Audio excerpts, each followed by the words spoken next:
I want to talk about futures for a second, because actually one of the ways that I'll allocate into like Russell 2000 is like through micros. I'll just keep buying micros in, really small position. It's a way, because I'm a futures guy and I know you are as well, but you're somebody who's actually a pro on both sides, which is rare. I mean, most people are either futures or stocks. I know where I'm at. It's definitely the futures side, and so that's why a lot of times I'll use like micro Russell to be able to participate in those types of moves as I accumulate them. How do you utilize futures in your portfolios? That's a topic that I love to talk about. And, I think, you and I were talking about it before. I think it's 2019. We had a conversation my whole theme has always been, you don't have to be right now. And the micros really was a game changer for the strategy I was utilizing. So cutting my teeth in the future space, a lot of the time as a broker, I was giving coverage to, family offices, large traders, people with, a few hundred contracts on an E-minis, NASDAQ, S&P, sometimes up to 1,000 contracts, and really helping them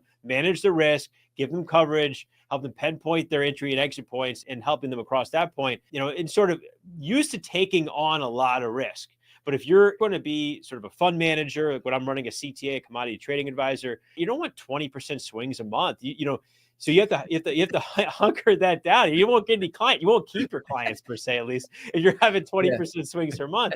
So micros were that answer for me. I was able to build a core position, being able to size properly. I facetiously say, listen, I may not be a genius, but my superpower is sizing. Sizing positions properly will get you through times. And I think that's really where the micros are crucial. And a lot of times, managing positions with stops and being able to get back into a position if it doesn't close down below a certain level, managing part of a position so you're not all in, you're not all out, you're not putting your back against the wall. And these micros of the CME group has been able, not only just the equities, but you're looking at gold and copper and crude oil and other names, it's allowed you to really build out as a trader. And so I love trading around a core position. So for instance, if somebody's looking at the Russell 2000 and they say, hey, I want to start allocating the Russell 2000, micro Russell 2000 is a great place to be looking to do it. And you can layer down to build a core position.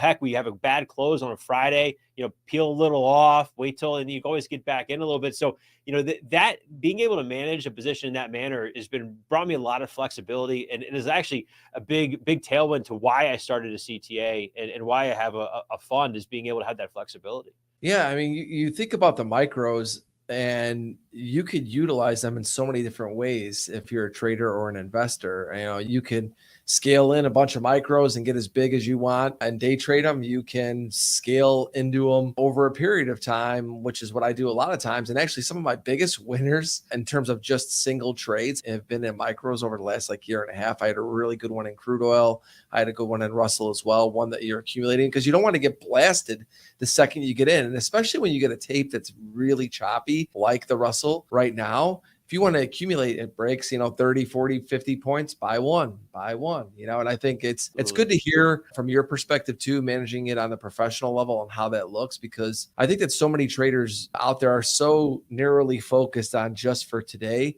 that they forget about these tools that CME has, with these smaller micro products to be able to actually help you take advantage of these bigger moves. You don't have to take advantage of it today.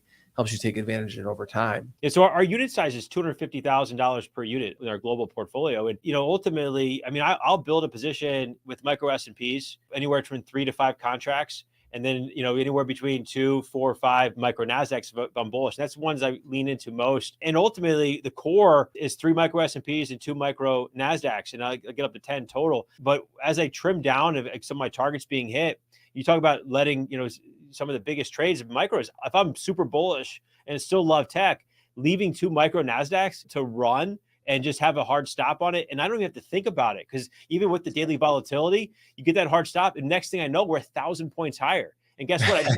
I just added 1.5%, 2% to my month by just leaving it and forgetting about it, basically letting it go. It's rather, the E-minis. I cut my teeth trading those, like as you probably the big boys. And you're in, if your stop get hit pretty quick if you try to manage on the E-minis, the full contracts, those things, you got to be ready for it. So it's really nice to take it and allow it to play out, allow it to see it to fruition, and then when some of your targets being hit, just put a hard stop on the last couple and just set it and forget it. Exactly. I mean, just look at the last 2 days. You've hit the last day of the month, first day of the month. And you've had 100-point moves in the S&P. No matter where you put your stop, you're going to find it. Absolutely. And so there's no shame in trading micros in order for you to more precisely execute your strategy. I think it's such an important point, Bill.